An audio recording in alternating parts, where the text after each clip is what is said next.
Hello, everyone. It's Shane Kanto, your Wasteland reviewer, and welcome to the Wasteland, my weekly show where I take a deep dive into a particular film.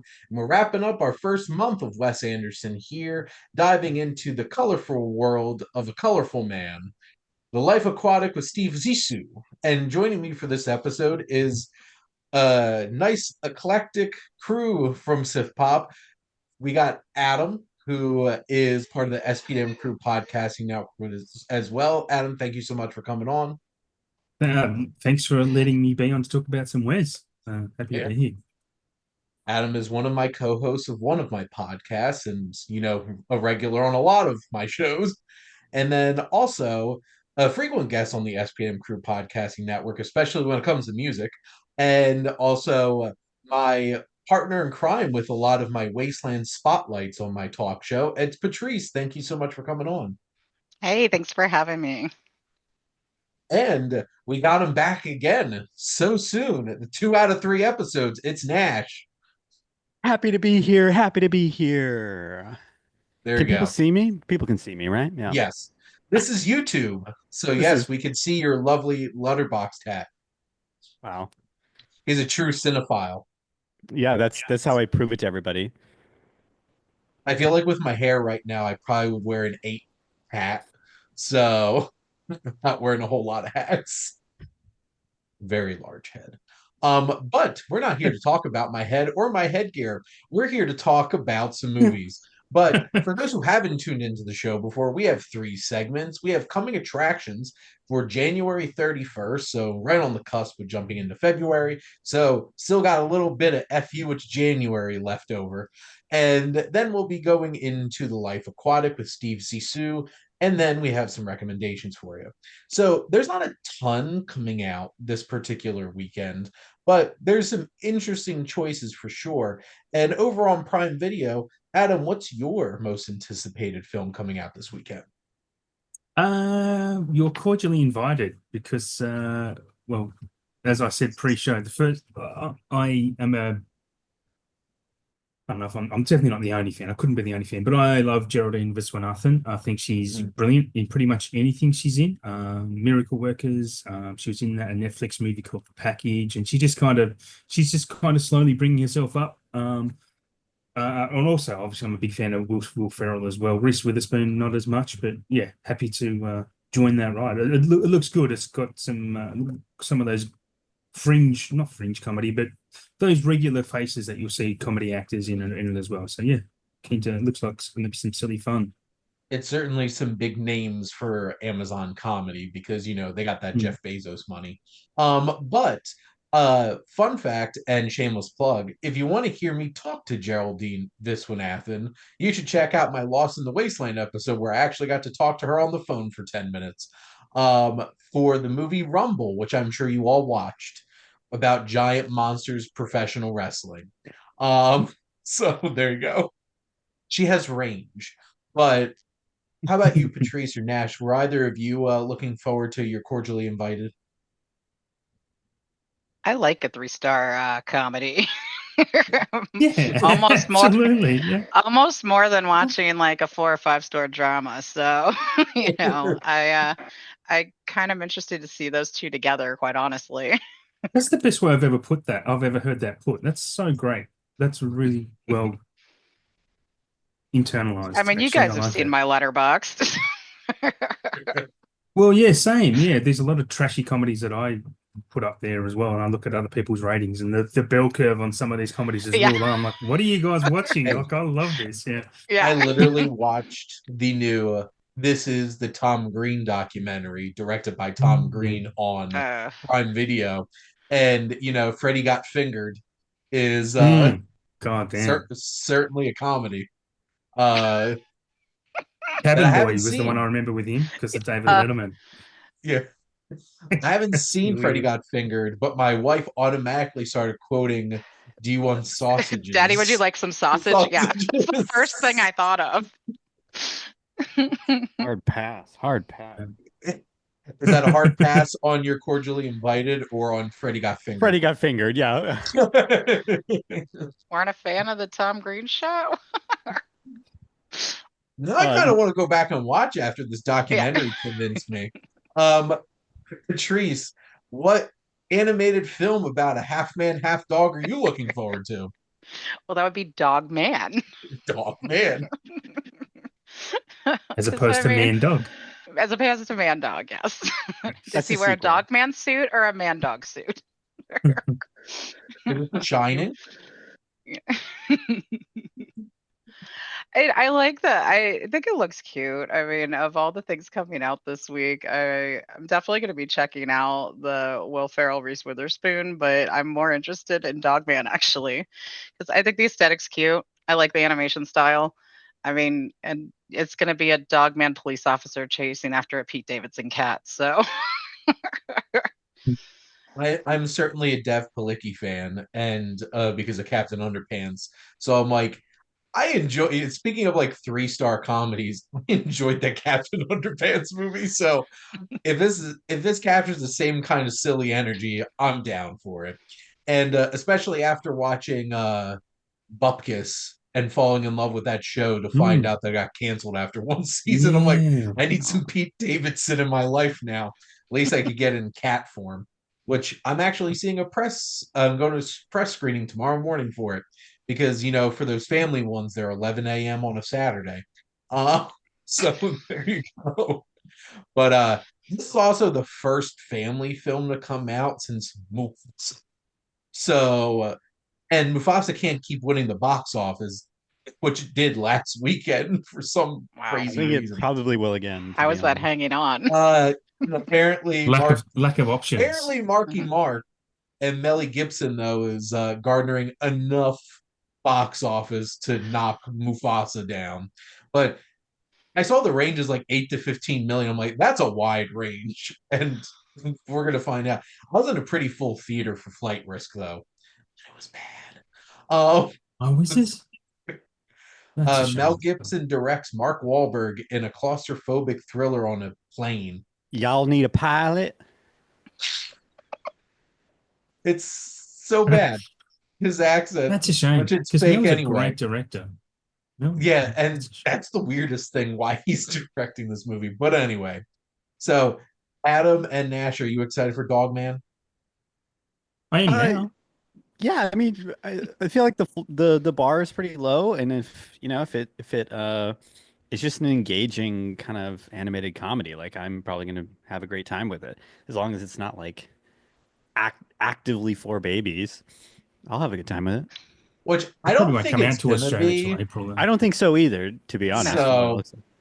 he'll scratch that itch. There you go. You're all welcome. And Nash and I have the same most anticipated film. And I certainly am not going to reference anything from the new trailer because why the hell did they give away stuff? But Nash, why are you excited about Companion? Um, okay, well, with that lead up, I saw the trailer and I was excited, and it got me excited. I also saw a pull quote on one of the social medias that said, "Companion is just Terminator for the gays and the days," and I was like, "Okay, you sold me. I'm in." So give me Was that from Letterbox? probably. I mean, it sounds like a letterbox quote, doesn't it? But yeah, that's the reason why I want to see. I mean, Jack Quaid is great. I love Jack Quaid's so hot right now. And it looks like it's gonna be kind of like a horror comedy, actiony out thing, and it looks like a great time at the theater. I will say the first trailer is extremely intriguing. And when they throw up from the producers of Barbarian, I'm like, I don't want to know anymore Hmm. because I didn't want to know anything from Barbarian. But I'll admit that after watching the new trailer, there's definitely some moments in that got me. I laughed, and I'm like, Yeah. okay, well, at least if you're going to give away stuff, at least entertain me. So I think it's a compelling film that also I've definitely seen some divisive takes on so far from people. So I think it's going to be one of those kinds of films. But Adam and Patrice, are you either of you interested in Companion? I'll let you go No. first, Patrice. Yeah. Yeah, it's not something that really piques my interest in any way, honestly. Just Um, hate Jack Quaid that much. I didn't. That I'm would be the kidding. only hadn't- thing, actually. I actually hadn't heard of it until I saw I friends had gone and seen a screener. So yeah, whether I'm interested, I don't know. It's not something I'll be going to cinema to see. Definitely not. I'll wait. That is fair. But those are coming attractions for January 31st to wrap up the first month of the year, which honestly could have been a lot worse, January wise, to be honest. But, we shall see if it crosses the finish line and not drop a bunch of turds at the end. But we're here to talk about The Life Aquatic with Steve Zissou, with a plan to exact revenge on a legendary shark that killed his partner. Oceanographer Steve Zissou rallies a crew that includes his estranged wife, a journalist, and a man who may or may not be his son. So here's some background for you for Life Aquatic. So this was released in 2004. And this is written by Wes Anderson and a new writing partner, Noah Baumbach. So no Owen Wilson, who co-wrote the past couple of films with him. Starring Bill Murray, Owen Wilson, Kate Blanchett, Angelica Houston, Willem Dafoe, Jeff Goldblum, Michael Gambon, Bud Cort, and more. Because, I feel like this is starting to get to the point where it's just like, how many people can Wes Anderson hire to be in his movies?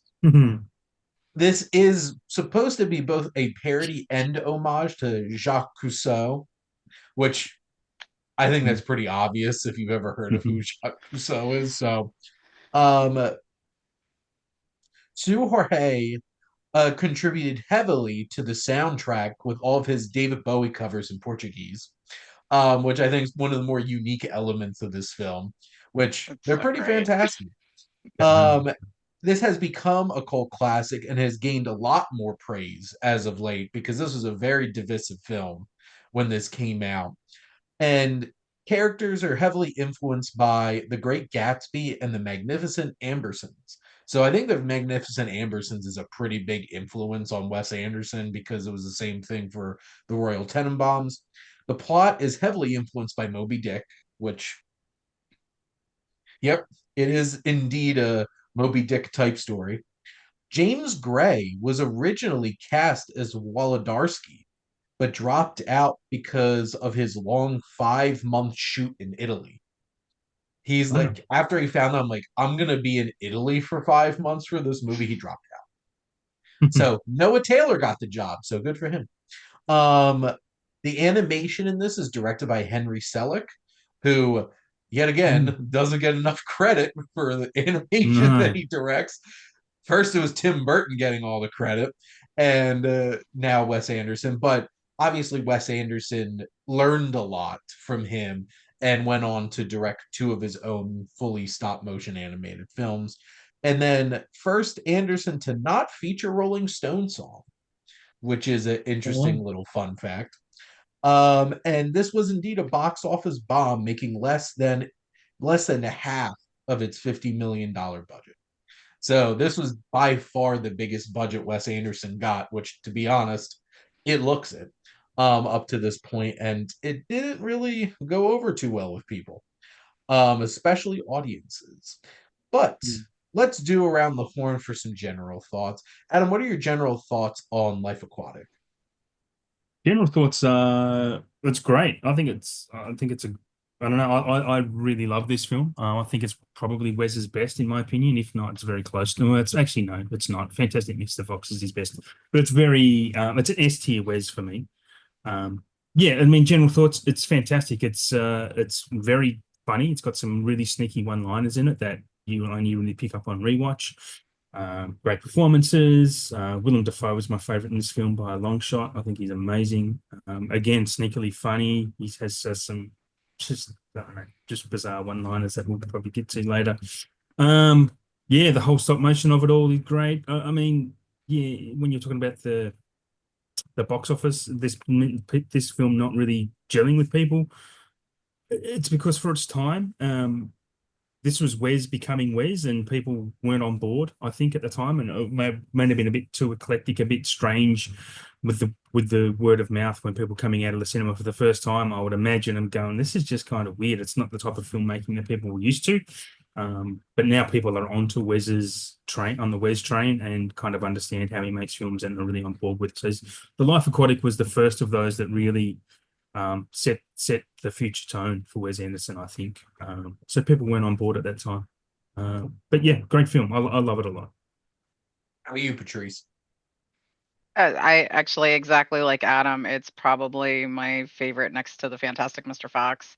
I saw it like I didn't see it in theaters, but it was one of those the second it hit Blockbuster, I had it and loved it and watched it probably 2 or 3 times in a row before I returned it because you catch so much stuff. Like even when I rewatched it today before this, I was noticing things I hadn't noticed before because there's just the backgrounds have so much going on. You know, the dialogue is so fast that you're going to catch a line you didn't hear before every time, especially if you're watching closed captioning, because they're just so fast. I mean, I could have easily written down 10 quotes in the first 6 minutes of this, and that's not even exaggerating because they're so fast and it's kind of fun on rewatches to think about what parts do you think Bill Murray did himself because you can kind of feel some of them that you know were him. Like that couldn't have been part of it. That just is so Bill Murray. The responses on some of them. So, and I love the animation style because it kind of has that trip to the moon aesthetic to it. Like it really reminds me of that kind of like a little bit choppy, but still like I don't like it's. I think I like that some of the movie is so very real, but some of it is so very fantastical, and they just work really well together. So it's just fun to watch them intertwine and just the dated nature of it, but it's supposed to kind of be taking place in modern day. Like I like all of it. Just it's a lot of fun. How about you, Nash? Okay, well, I guess I'll be the downer. I just want to say really quick that I also like the movie. I just think that I think it might be my least favorite Wes Anderson movie I've seen. Uh, which is fine. I do not think it's as bad as it was, as hard it was panned. I was like, I went back and I was looking it up, and I was like, why did this get so toasted? Why did people not see it? Why did people not like it? And I think that everybody has kind of nailed it so far, which I think it was like it felt like a full jump for Wes Anderson into his Wes Andersonisms. Also, I feel like the Noah Baumbach effect added a degree of intensity that wasn't there before when Owen Wilson was the other writer. So you have these two great writers kind of coming together, and it's far more melancholic, um, and it's good. I just think that it is Wes Anderson doing his Wes Andersonisms before he had really honed in on what he was good at, and like he was like figuring things out. But I liked going back and seeing this for the first time and being like, "Oh wow, this is kind of the first time that he's playing in this kind of sandbox with in terms of visual creativity." Um, it's a movie that I would 100% watch again. Once again, Wes Anderson's movies are almost all really watchable and rewatchable and good. So the fact that this is one of my least favorites means nothing. I think I rated it 3.5 stars. So it's like still a good movie. Um, there's some stuff I like don't love about it, but it's good. It's great. I think Willem Dafoe as Klaus is like a top tier movie character I've ever seen. This film's very interesting for me in terms of all the Wes Anderson's films because I probably watched this like 7 times. And the first time I watched it, I wasn't quite sure what the hell I watched. And trying to process it. But this is the kind of movie that every time I've watched it since I fell in more and more and more in love with it. And I would venture to say this is probably in my top five. I will literally figure that out as I'm going around ranking these. I still feel like Royal Tenenbaums and Fantastic Mr. Fox and The Grand Budapest Hotel is one of my like top 15 favorite movies ever. So like this film has so much to it. And I feel like very few directors can swing so wild tonally and thematically and stylistically and it still feel like wow this all still makes sense together. And I think it's just because Wes Anderson creates such an environment that feels so all over the place and wild and zany and fun to play around in. I think along with the Noah Baumbach addition to the writing, which definitely is very different than Owen Wilson, I think this film probably has the least likable protagonist in any of Mm, his movies. And I think mm, that's probably one of the biggest things that made this adverse to like mainstream audiences. Because when you take a step back, Steve's a dick. And there's casual homophobia being thrown around, racism, and just overall aggression and self-centeredness. But who could you get to play yeah. this character who would still make him likable in some shape or form? It's Bill Murray. So, and I feel like Bill Murray, despite the fact that he is kind of a is still extremely likable. We all love Bill Murray, and I feel like he is kind of the linchpin to this. Because like if you had somebody else play this character, I don't think this would have worked. And there's obviously so many different storylines that they're throwing around. There's so many great characters to try to navigate. Before we dive into some more specifics, I had one thought watching this that I thought was very interesting. So Owen Wilson specifically in this movie is very different than Mm. any of the Owen Wilson characters in the previous Wes Anderson films. This kind of felt like he could have been Luke Wilson, who this felt like much more of a Luke Wilson character. But I feel like in 2004, who are you going to cast? This point, obviously Owen Wilson, which I do like him. And I think it's a very interesting, like reserved kind of Owen Wilson as Ned. But I don't know why this time watching this, I'm like, I feel like that was kind of written more like a Luke Wilson character because he's a lot more like kind and just more in like that kind of thing. Because like even Mm. like the Royal Tenenbaums, Owen Wilson's character is a complete asshole. And we don't like him. Mm. And he's a hot mess too. But I think this was an interesting change of pace for him to play this character. And he did it well. I liked Ned in this. But I guess kind of starting at like the characters, how do you all feel about Steve as a central character for this movie?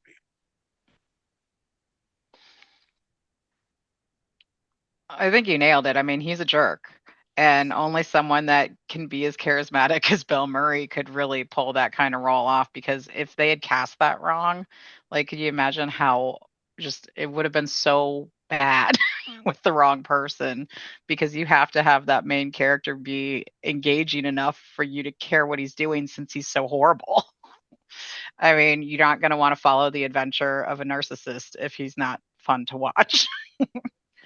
But I like the different things as you get through the movie though, where he is kind of letting it slip that it's not all about him. Like when he's like when they're on the island trying to get his wife back, and he's like, "You're the only one that knows the Latin names for all of this." Like I don't know this crap. It's it's his way of trying to say you're smarter than me and you're Right. better at this than me. Like you're way better. I need you. You have to come. I cannot do this. Well, I think that moment where he admit like you like Eleanor is the brains behind Steve's and Team Zissou. That was such a great moment because I think that took Mm. a lot for Steve to admit at that point. Oh yeah. I think the key to him is that he's a dick, but he's trying not to be. Because immediately when Owen Wilson comes on the scene, and I can't remember the character's name, sorry, right now. But he's like, "Oh, I'm possibly your son. Do you remember my mother, like whoever, whatever?" And he's like, instead of being completely dismissive and like, "No, no, no, I do remember," he's kind of like on board with the, "Oh yeah, you could be my son. Let's," and then he kind of invites him to be part of his crew and all that. So he's a dick, but he really shows those signs of not being a dick as well. So I think that's kind of that lovable aspect of him that you think as a viewer, there's hope that he's going to be redemptive. And I think as much, I don't know if he totally redeems everything, but there are hints throughout the entire movie that he's trying to admit as much that he is a dick, but he's trying not to be. Like these lines that he says when he's talking to the Kate Blanchett character, for example, because he's stirring her up the entire time about the article that she's writing. And then he kind of like, at the end, he's like, yeah, this was great. Like, well written. I did say those things. I did do those things. So that's fair. Yeah, it's, I think that's what attracts me to it is that not just for him, but all of these characters, they're really kind of well-formed characters. Obviously not all of them can be because he's too so many, but the key characters are all really well-formed, and that's what makes this movie really watchable for me. Yeah. I think you hit something important there, and I think one of the interesting layers to this film is I don't think Steve knows 100% how to be a good person. Yeah. And that's Yeah. what makes the journey interesting because he's trying but also failing at the same time because he can't help himself with certain things in terms of that. But there are like that moment between him and Jane when he like after he read the article and he's like Mm. kind of made me come off as like a jerk, but Yeah. I guess I am. And I think Mm. that took a lot too. And I think Mm. Bill Murray sells how much this has taken a toll on him, this journey. Yeah. And also sadness. He's not a happy guy. Like he's not Mm. gleefully just like enjoying being a jerk. Like he makes himself miserable, to be honest. And I think that also adds some layer of empathy to it. And Bill Murray sells that well.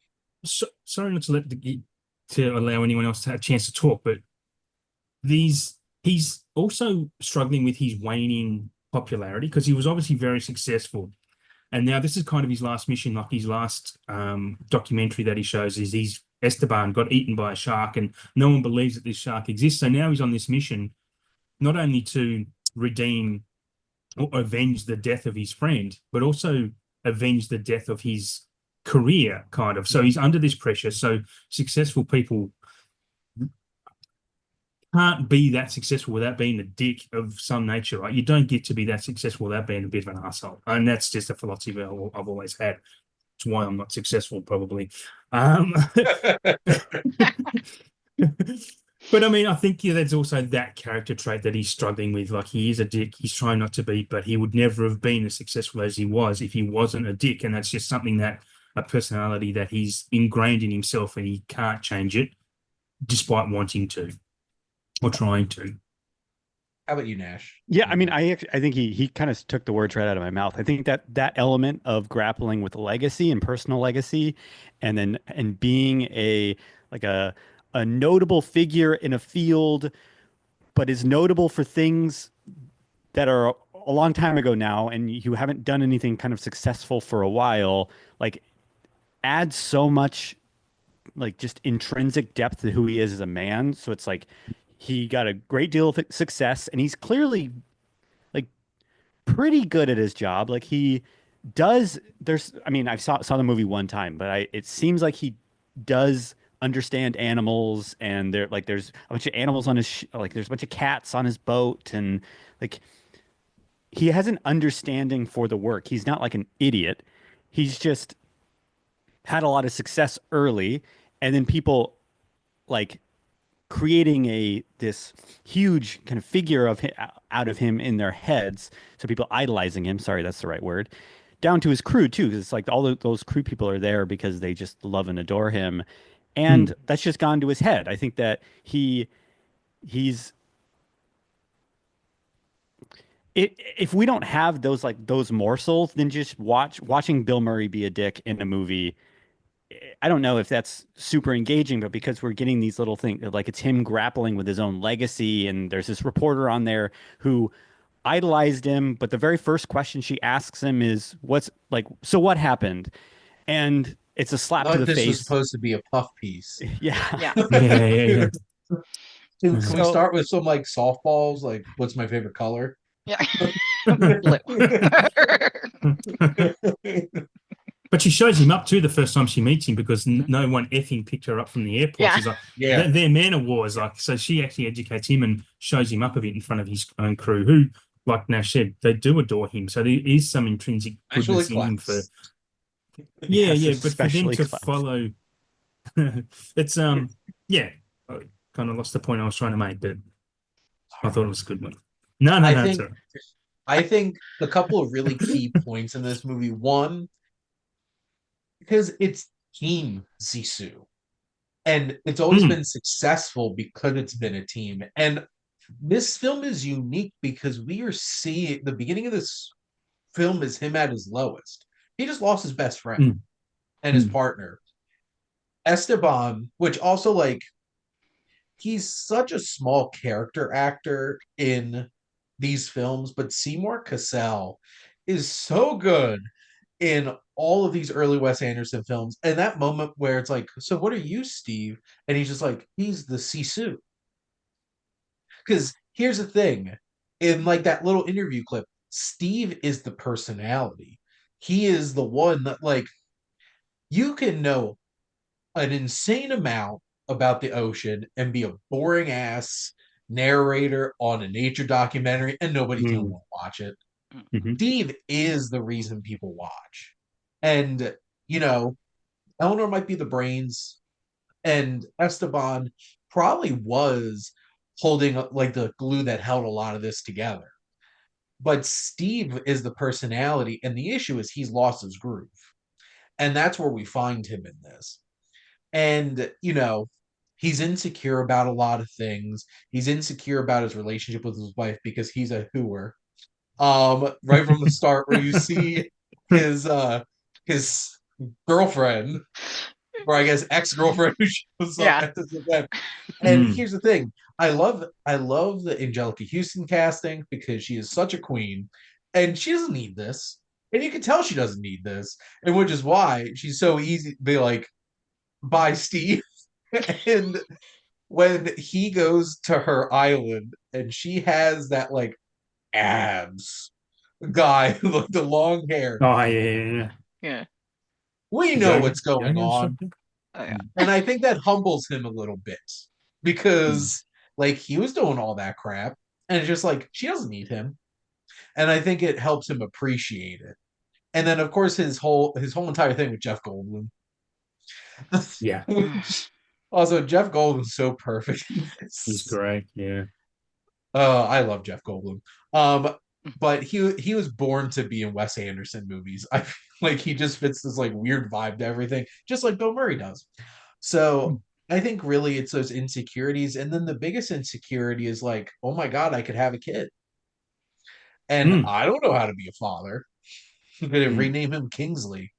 But it was the perfect time for Ned to come into his life because and that's why he was so quick to just kind of accept it too. Because he's like, you know what, this could be my legacy too. Like this is fresh blood that could revitalize the missions.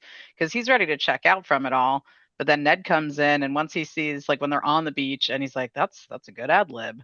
You know, he realizes, oh, this might work still if I bring someone younger in, and if we make him a Zazu, you know, we can keep this going. So I think that's kind of why, like, because he really didn't ever say, oh, no, there's no way you're my son, or, oh, we should check into this. It was like what he Which asked we one find time, like, out what that did, there's no way he actually is. So the fact that he just so quickly was like, okay, let's roll with this. Like, you want to come along? I mean, even when the reporter gets there, it's like, oh, how long have you been on the team? About 10 minutes. I just joined down on the beach, you know, basically when she walked up. Yeah. So, I mean, it's a very quick turnaround, but I think, you know, at the beginning, you're finding out he's not having an easy time finding funding anymore and stuff. And this might be the way to make that happen. I mean, the only reason he probably even got funding is because his partner just got eaten by what might be a new species of shark. So I think the pieces are falling in place here. Like this is a Hail Mary mission. It could be his last, and it's one that he's trying to redeem his career. And I think you can sense that the most when the pirates invade the ship, and he just gets up and fights and shoots them all, hunts them all away. Like that's because this is my last shot at my legacy, my career, and getting everything back on track, or going out on a high note, maybe. So he just gets up. He doesn't care if he lives or dies. He just like mows these guys down and watches them flee, and then inherits a dog. So Yeah. another stray.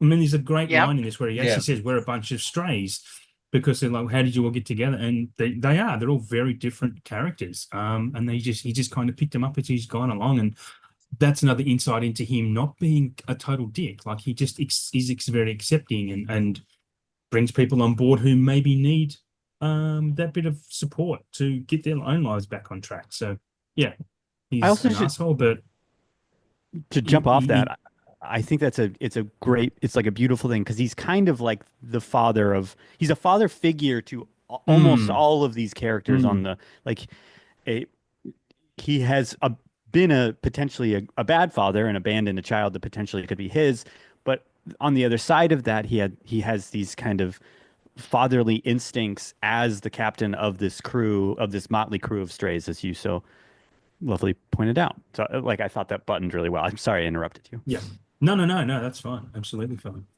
Well, and Klaus even says it at the end. Yeah. He's like, because Steve's like, oh, I always thought of you as our younger brother. And he's like, oh, it's funny. I always thought of you as our father. Do we believe So, that though? yeah, right. It's like, I don't know if I do, but it's like, I think you might be maybe in love with Steve. Yeah. It's like, Yeah. It's fine. but I think he knew Steve would want to hear that, though. Yeah, no. Well, I think, well, from all of the insensitive comments about gay people in this movie, Yeah. I don't think he was prepared to be like, I Probably love you, not. Steve. But like, I think the significance is important, and that's where all the conflict with Ned comes in, because Klaus is like, get up out of my business. And I love that that's such a great moment. There's a great moment there, because doesn't he slap Ned and he goes, touch me again and I'll kick your goddamn teeth in, and he goes, not if I see you first, Sonny. And Ned gets his look on his face like, what the hell was that? Like, it's such a great reaction. I just lose it every time I say that, because it just makes no sense. But he delivers it with such authority. Not if I see you first, Sonny. It's just it's so brilliant. many great moments, because Steve gives horrible instructions for that line in the sand moment. And Klaus steps forward. He's like, "Are you sure?" He's like, "Wait a minute. Well, Can we do didn't this he draw a again?" loop on the ground? Like, the whole thing was confusing, not just what he said. I swear he drew a loop when he was drawing. And then he's like, okay, then cross the line. Like, wait a minute. Oh, man. And, there's a lot of familiar faces in this. We haven't really talked too much in depth with Cate Blanchett. What's everybody's thoughts on her accent and her voice? I mean, it's a Wes Anderson movie, so I was kind of like, whatever. I was like, works. It's weird. Yeah. She's doing something exactly the same. Yeah, she's doing something kind of bizarre, and it's probably not, like, objectively not a very good accent, but like, I don't know, it fits this oddball world that this movie exists in.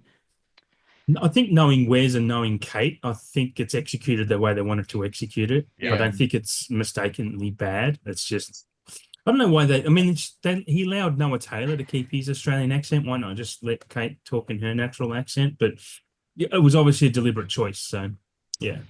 I thought it made sense being that they were on a boat, because it felt like the transatlantic accents from, She was just on the set like, of The Aviator and came on over and Hepburn. Just walked on over and continued on the walk.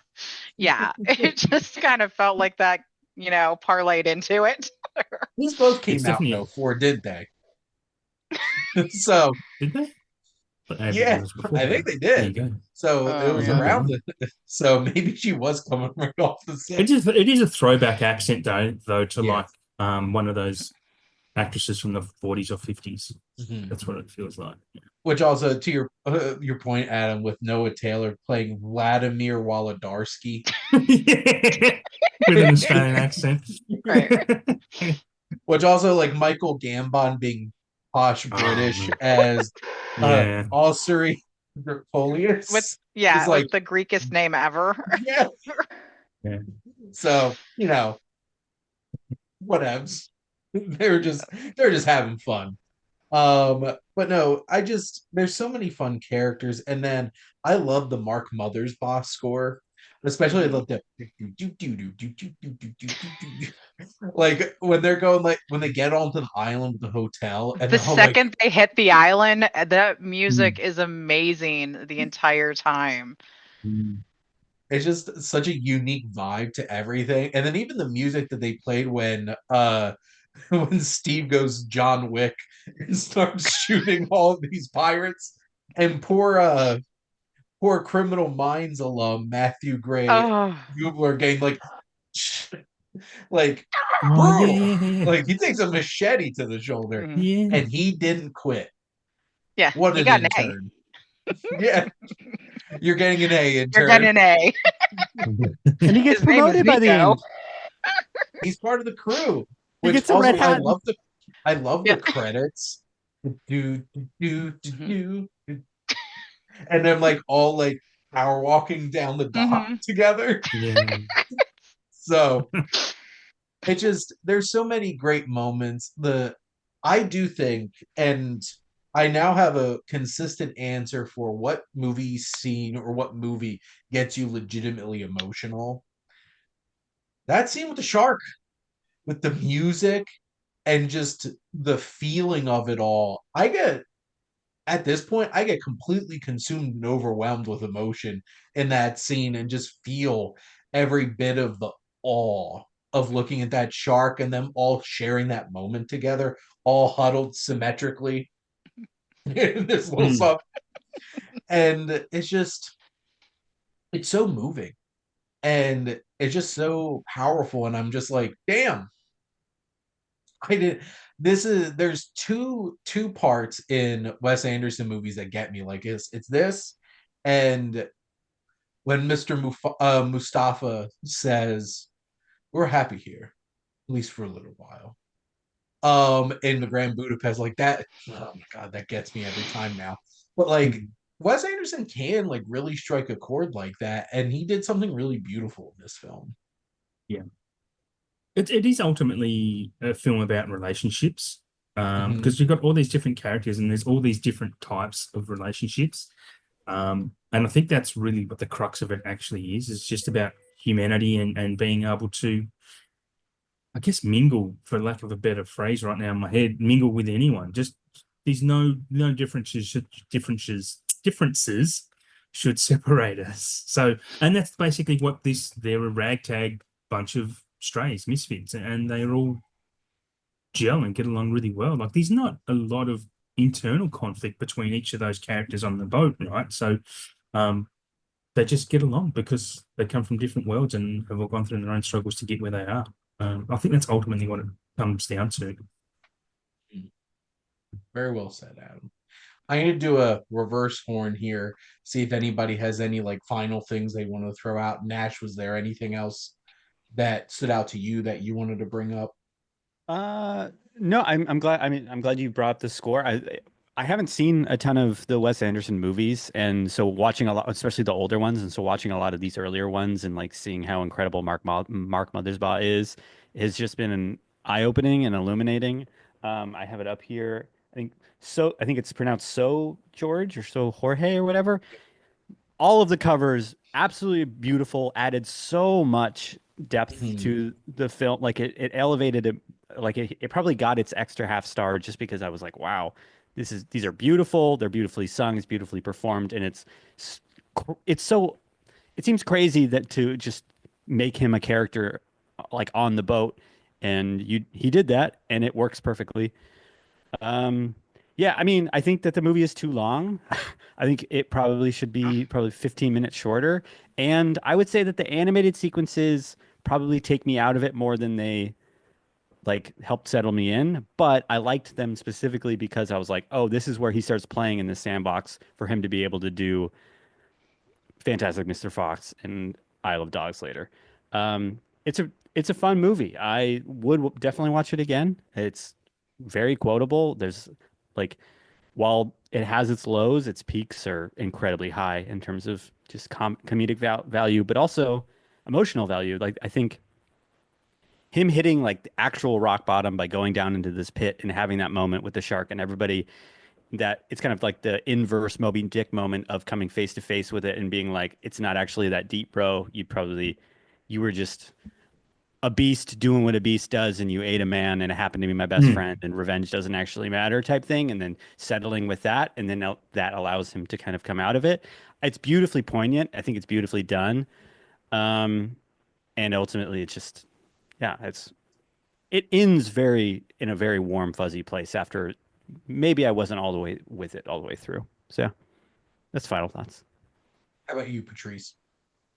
I think the details in this are just so amazing when you're like, if you're doing a rewatch, even the guy at the beginning that comes and wants him to sign all the posters, the detail on those posters is insane.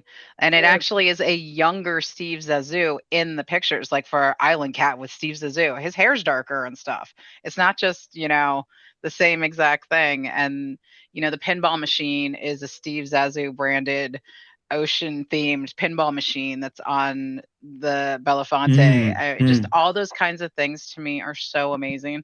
But it's also silly things like when Kate Blanchett's reading the novel and she said it's a 6-book novel, but it's actually 7, which I think is hilarious just because there's literally 6 stuck together on the chair that he then moves to sit down, but she's reading one. And it's like, wait a minute. Like, and I feel like those are all intentional. Like, I don't think that's like a continuity kind of thing. I think that's, intentional because it's Wes Anderson. And it just the things like that you notice on rewatches.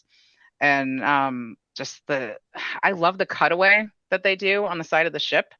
They do it twice. Like once when he's talking about what's on the ship, which is just insane. Like that kind of one shot that they do to show all the different rooms and the Swedish massage and like the kitchen has the most high tech stuff on board. Just all that kind of stuff is so funny, but they're so richly detailed that I find something new every time I watch it.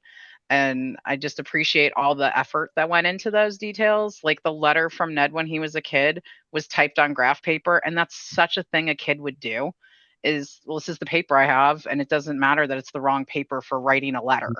Like that kind of thing to me is very interesting. Absolutely. How about you, Adam? Yeah, kind of leveraging a bit off what Patrice was saying. The production design in this is, I think it's great. Like you mentioned, the half boat, the cutaway of the boat, and it showed. And the reason I really appreciate that is because I like movies that show me that show the audience to remind us that we're actually watching a movie. Tarantino does that really well. Is that he just has these little touches. Pulp Fiction, for example, he does "Don't Be a Square," and the box comes up. It's like it reminds you that you're watching a movie. This isn't documentary. It's not real life. Just chill and watch the movie, and that's what Wes Anderson does best with his production design. It's just really quaint the way Wes Anderson does it, though. Like that entire production, the Belafonte ship is brilliant. Or that shot he does when it goes dark, and then you've got the silhouette. Just that type of touch. It's a visually appealing movie to me, as all Wes Anderson's movies tend to be. He's very Kubrickian in his symmetry as well, so I love that about Wes Anderson's style. Like everything's just symmetrical, everything's center of frame, and everything on either side, the space, the blank space, the white space is all deliberate. And if it's not, then it's filled in with like that detail Patrice was talking about. I love that side of it. So my very final thought though is if you've only seen this once and thought it was middling, it absolutely will grow on rewatches as well. It absolutely improves every time you watch it. It's one of those type of films. That was definitely my experience, as I mentioned earlier. And, I think this is one of his boldest films because it's doing a lot and it's tackling a lot and it does a lot of genre mixing. Like there's legit action sequences in this, and you don't get a ton of those in Wes Anderson movies. And like shootouts and chases. And there's so many hilarious moments, even like little subtle things where he's like, so why didn't we get to see the jaguar shark? And he's just like, I dropped the camera. And they all start laughing. And he's just like, why are they laughing? My friend just died. Or even like that guy who's just like, this one, this one. How many of these have you brought? Go forge the rest of them. And it's just such a funny, charming, weird, quirky kind of film. And yes, this is definitely like this is Wes Anderson. And he's one of my favorite directors, which is why I handpicked him to come next in my series here. And I also completely understand why people don't like him because they're strange. They're like to your point exactly, Adam. A lot of people hate when movies remind you that they're a movie, but I eat Yeah. this shit up. Yeah. So So Yeah. yeah. like if you're cued into his frequency of what he's doing, then there's just so much to love about it. So, but that's The Life Aquatic with Steve Zissou. And we're going to wrap things up with some recommendations. We're going to go around the horn again. Adam, what would you like to recommend? Yeah, I forgot about this. Yeah, I'm going to recommend a podcast. It's called Just Fooling About. It's a Michael Biehn, the actor Michael Biehn, who's in Terminator and Aliens and whatnot. He just basically interviews these fringe character actors, people that he knows and has worked with, or even on the films he's worked with. And the reason I'm recommending it, it is the best podcast I think you can listen to get inside Hollywood stories, because these people just divulge some of the funniest stuff about these super famous people we all know, the way they work. But Michael Biehn has no qualms in ragging on Lauren Bacall, how much he hates Lauren Bacall from the time he met and worked with her. He loves just all the that type of stuff is littered throughout this podcast, no matter who he's talking to. He's also has a very bad memory because he's obviously had a lot of substance abuse as he grew up, I'll say, or got older. But he's obviously over that. But the way he talks, it just makes you laugh because he forgets shit, and he's got his second hand Jim, who kind of has to come in and remind him of stuff all the time. And it's just a really fun vibe show. And if you like inside Hollywood stuff, definitely worth listening to. Great show. There you go. So season 3 has just started of that, so too. Awesome. Patrice. Has nothing to do with the name, but Patrice the movie is a documentary that came out the end of last year that it focuses on a particular individual that is Patrice, who's on disability, and her partner is as well, and them trying to navigate life as a disabled couple who wants to get married, but because of the restrictions of the healthcare system and the disability payments would stop and things like that, them trying to navigate that, and what happens when you can't go to work because your special needs bus breaks down, and how do you save the money when you're not allowed to have more than $5,000 in your account, and you can't do GoFundMe because then it gets taxed against you the following year, and all that kind of stuff. But it also, throughout the documentary, shows you her life growing up and all the just traumatic things that happened to her because of her age and because of how disabled people were treated in the 60s and 70s and 80s, and not being understood and not having empathy for people that are just different. And they do it in a way that's so interesting, though, because it's done through child actors playing the adults in her life, which I just think is, she's playing herself the entire time. So she plays herself as a child, but her mother is played by a child, and her friends and the other adults and teachers and everything. And the child actor that played her mother was amazing. That girl was great. But it's just, she's such a really just dynamic individual, and it's, I think, something that a lot of people just aren't aware of, the restrictions of the systems that are in place to help people. And I think it's really cool that they found someone that it's as interesting and upbeat and positive as her to focus the story on, so that you'll actually understand why this is important legislation that really should be changed. So it's, I mean, I could not be more happy that they made a documentary that focuses on that issue, because I just don't think, if you've never been on any part of the system, or if you don't have an individual in your life with any of these types of issues, you're probably just not aware that it's even a problem. And I have to say, I laughed so hard every time they showed those kids with their fake The mustaches. The one eyebrows. kid's eyebrows was the funniest thing. it's a really creative film, but Mhm. also it is so frustrating to watch, Mhm. learning about how just ass backwards our system is here in the United States. And in reflection, I'm considerably more worried about Patrice now and what's going to be happening. But Mhm. also, she's a Jersey girl. Yeah. So from Hamilton in Mercer County, New Jersey. So, which is like 25 minutes from my house. So small world, relatively small Mhm. state. How about you, Nash? Okay, well, I really want to watch that. It feels very tied to kind of what I It's do on for a living. Hulu.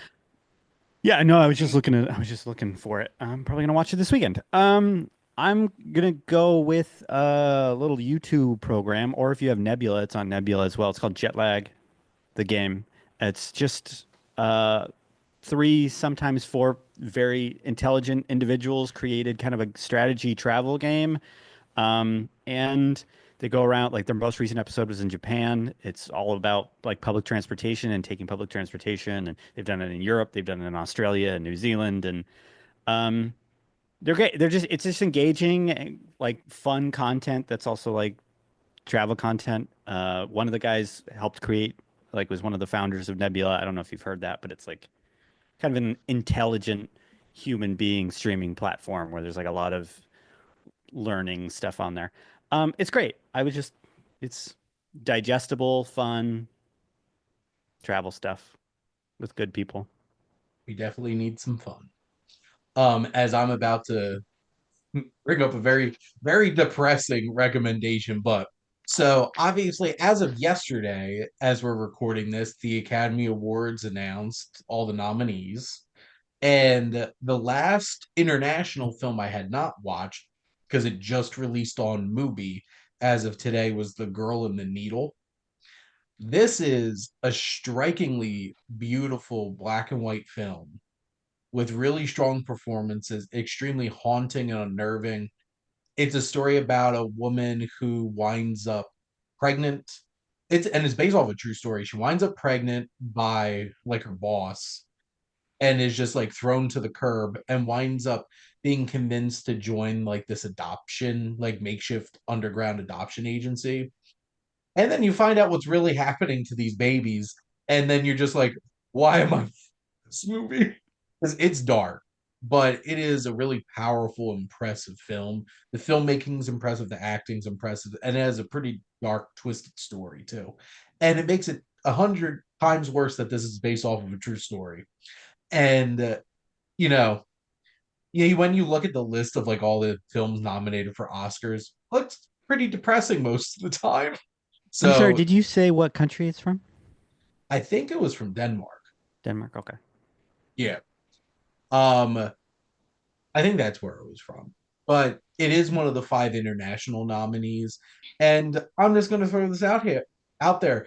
All 4 other ones deserve to win over Amelia Perez, but whatever. Amelia Perez is gonna win. Um, but Hmm. we don't have any control over that. One film that I watched off my watch list is a documentary called Crumb, and this is produced by David Lynch, so rest in peace.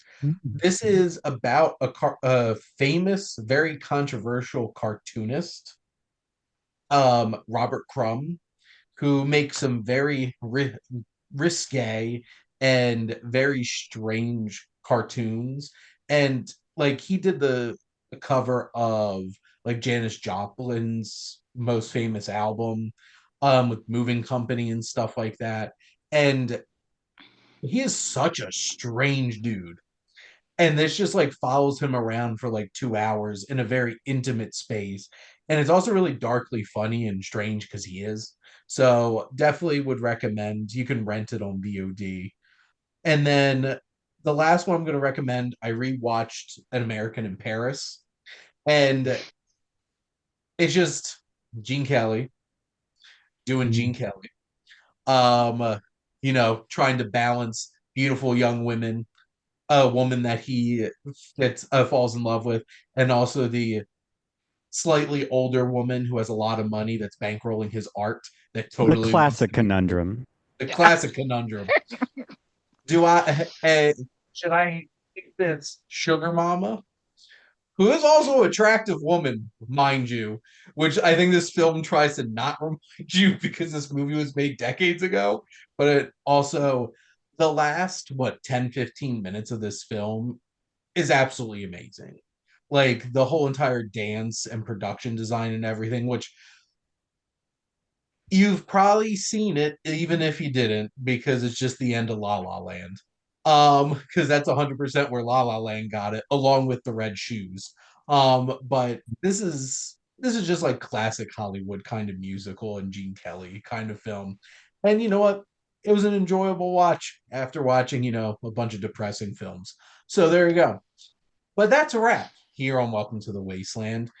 Thank you all. Thank you, Adam. Thank you, Patrice. And thank you, Nash, for all coming on and talking some movies with me. It was a pleasure. Thank you. Yeah.